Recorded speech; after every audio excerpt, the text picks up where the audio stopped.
Айланан Кыргыз калкым, ушул Азамат Байматов деген уулума кайрымдуулук кылдым.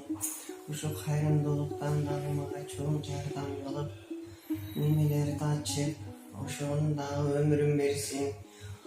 Азаматка дагы өтө ыраазымын. Тууган урукка, колу кошунага, кыргыз элиме, журтума, баарына ушул мага акча салгандардын баарына ыраазычылыгымды билдиремин. Ушул мага салган акчаңага ыраазычылык билдирип, Аллах ыраазы болсун. Силерге чоң ыраазымын. Рахмат. Ассаламу алейкум, урматтуу мекендештер, урматтуу бек туугандар. Биздин бүгүнкү күндө Кайрымдуулук коомдук кайрымдуулук фонду коомчулугубузда өзүнүн аракетин жасап келет. Биздин аракет Кудай ыраазылыгын табуу максатында. Ортодо татыктуу көпүрө болуп, ошол кыйналып турган бек туугандарыбызга эл ынтымагын бириктирип, эл башын бириктирип, ынтымактуулукка, намыстуулукка, кайрымдуулукка, боорукерликке чакырык кылып келгиле.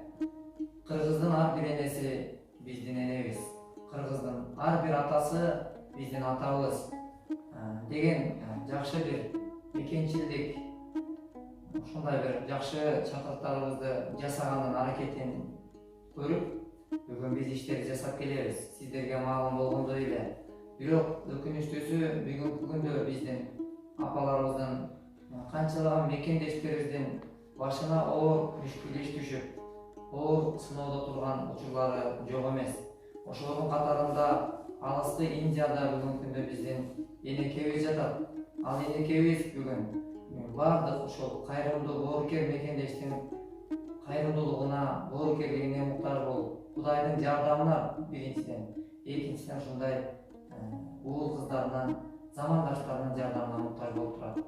Ошол апабыз дагы бүгүн Турциядагы, Индиядагы керектүү дарыланууга акчасы жетип жетпей бүгүн канчалаган биздин бек туугандарыбыз, андан тышкары канчалаган энелер ошол жакта чет жакка барышып алып, туура эмес багыт менен ар кандай бир жолдорго сүйлөшүүлөрдө чала бала сүйлөшүп, жолдо бирде бир посредниктер менен барып алып, ошол жакта кыйналып, төлөмдөрдү төлөй албай жаткан бир туугандар да жок эмес. Ошон үчүн урматтуу бир туугандар, бирибизге бирибиз жөрөк болоордо ойлонсок, орто жолдо акчаны жөнү жок кыйналып турган, көзү чачырап турган ушундай бир мекендештерди ойлосок, алардын дагы ушул акчасынан туура эмес, максатсыз пайдаланып калышынан корксок, бир максаттуу пайдаланса деген гана ойду айткым келет. Бүгүн канчалаган кыргыздар ошо чет өлкөгө, клиникаларга барып, мындайча айтканда залогто калып кеткендери мындан көп. Бүгүнкү күндө мына ошондой залогто калып, жарым акчасын төгүп, жарым акчасына төлөй албай, төлөйүн десе акчасы жок, чыгайын десе чыгарбай, мына ушундай түшүнбөстүктөр бүгүнкү күндө болуп жатат. Бирок биздин бүгүнкү күндө айтайын дегеним, ошол ортомчу болуп, бир келишимсиз жөнөтүп жаткан бир туугандарга эскертет элем. Келишим кылып, сүйлөшүп, такташып, анан кийин жөнөтсөңүздөр. Кудайдан корксок, баарыбыз жабылат. Ошондо гана жакшы болот деп ойлойм. Мен бул жерде туруп, бир эле бизге келгиле, биз аркылуу кеткиле дегенден дагы таптакыр алыспын. Ким менен барсаңыздар, алар менен баргыла.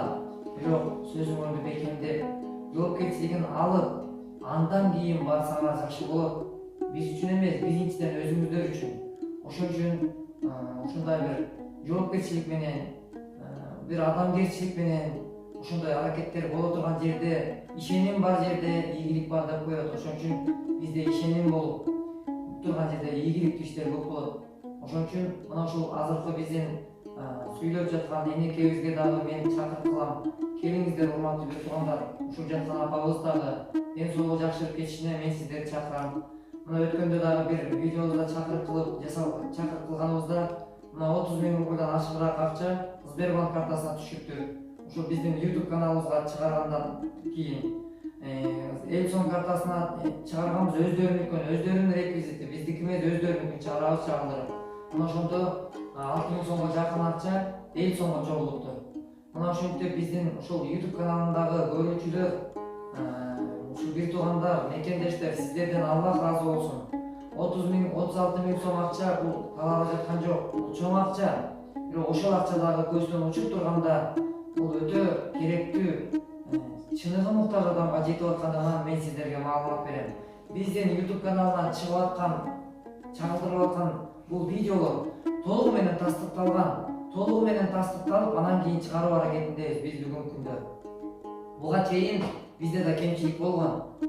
Тастыктабай эле ыйлап кесе чыгара койгон учурлар бизде болуп келген.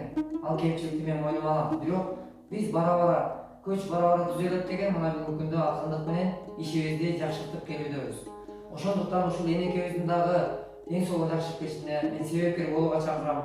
Жакын күндөр мен өзүм да Индияга барсам энеке менен барып жолугуп, жакындан ошол ал жактан чагылдырып мылганга аракет кылам. Менин колуман эмне келет? Мен даярмын элим үчүн, мекеним үчүн, жерим үчүн, Кудай буйруса.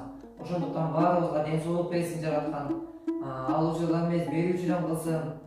Бардык ошол кайдыгер карабай, кол сунуп, кол узатып аткан, ишеним арткан бардык мекендешке амандык тилейм.